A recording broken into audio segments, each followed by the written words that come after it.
3 सत्यापित कीजिए कि फलन y बराबर a cos x धन b sin x जिसमें a और b r के अवयव हैं अवकल समीकरण d का वर्ग y बटे में dx वर्ग धन y बराबर 0 का हल है। तो हमें इसे सत्यापित करना है कि यहाँ पर ये इस अवकल समीकरण का हल है। यहाँ पर हम इसे दो तरीके से हल करेंगे। पहला तरीका जिसमें हम इसकी सहायता से इसका मान ज्ञात करेंगे, फिर हम उसके मान को इसमें रखेंगे और यदि LHS बराबर RHS आ जाता है तो इसका मतलब है कि यहाँ पर ये इस अवकल समीकरण का हल है। और दूसरा तरीका है जिसमें हम इसे हल करते हुए इसे ज्ञात करेंगे और यदि हम इसे हल करते हुए इसे ज्ञात कर लेते हैं तो इसका मतलब है कि यहाँ पर ये इस अवकल समीकरण का हल है। लेकिन दूसरे तरीके का उपयोग हम हर प्रश्न में नहीं कर सकते। जैसे हमने उदाहरण 2 में केवल पहले तरीके से ही उसे हल किया क्योंकि हम उसे दूसरे तरीके से हल नहीं कर सकते थे। तो सबसे पहले हम इस प्रश्न को पहले तरीके से हल करेंगे। तो यहाँ पर हम लिखेंगे दिया है y बराबर a cos x धन b sin x, फिर हम इसका x के सापेक्ष अवकलन करेंगे। यहाँ पर आ जाएगा dy बाई dx बराबर, हम पहले इसका अवकलन करेंगे और यहाँ पर a कांस्टेंट है तो ऐसे ही रहेगा।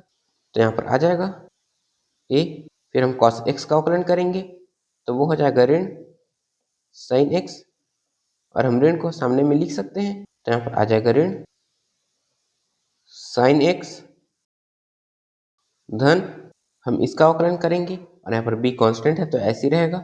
तो यहाँ पर आ जाएगा b, फिर sin x का अवकलन करेंगे तो यहाँ पर आ जाएगा cos x। तो अब हम इसका मान ज्ञात करेंगे तो उसके लिए हम फिर से इसका x के सापेक्ष अवकलन करेंगे। तो यहाँ पर आ जाएगा d का वर्ग y बटे में dx का वर्ग बराबर, हम इसका अवकलन करेंगे और यहाँ पर ऋण a ऐसे ही रहेगा। तो यहाँ पर आ जाएगा ऋण a, फिर हम sin x का अवकलन करेंगे तो यहाँ पर आ जाएगा cos x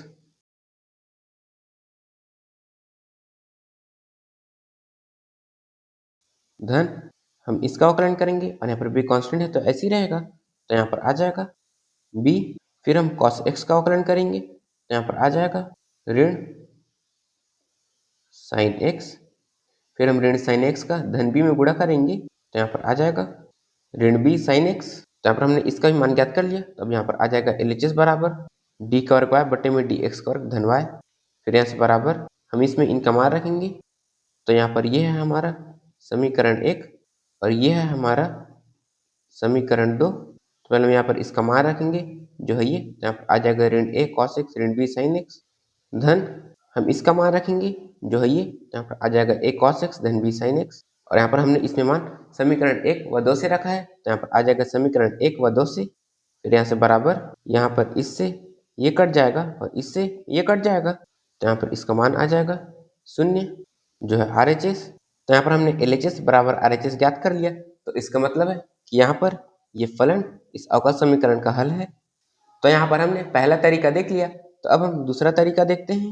तो यहाँ पर हम लिखेंगे दिया है y बराबर a cos x धन b sin x, फिर हम इसका x के सापेक्ष अवकलन करेंगे। यहाँ पर आ जाएगा x के सापेक्ष अवकलन करने पर यहाँ पर ये हो जाएगा dy बाई dx बराबर, फिर हम इसका अवकलन करेंगे यहाँ पर आ जाएगा ऋण a sin x, फिर इसका अवकलन यहाँ पर आ जाएगा धन b cos x। तो अब हम फिर से इसका x के सापेक्ष अवकलन करेंगे। तो हम इसका अवकलन करेंगे तो यहाँ पर आ जाएगा d का वर्ग y बटे में dx का वर्ग बराबर, हम इसका अवकलन करेंगे तो यहाँ पर आ जाएगा ऋण a cos x, फिर इसका अवकलन करेंगे तो यहाँ पर आ जाएगा ऋण b sin x, यहाँ से d का वर्ग y बटे में dx का वर्ग बराबर, हम इसमें से ऋण कॉमन लेंगे तो यहाँ पर आ जाएगा ऋण और अंदर में आ जाएगा a cos x धन b sin x, फिर यहाँ पर d का वर्ग y बटे में dx का वर्ग बराबर और यहाँ पर ये y के बराबर है तो हम इसके जगह में y लिख सकते हैं। तो यहाँ पर आ जाएगा ऋण y,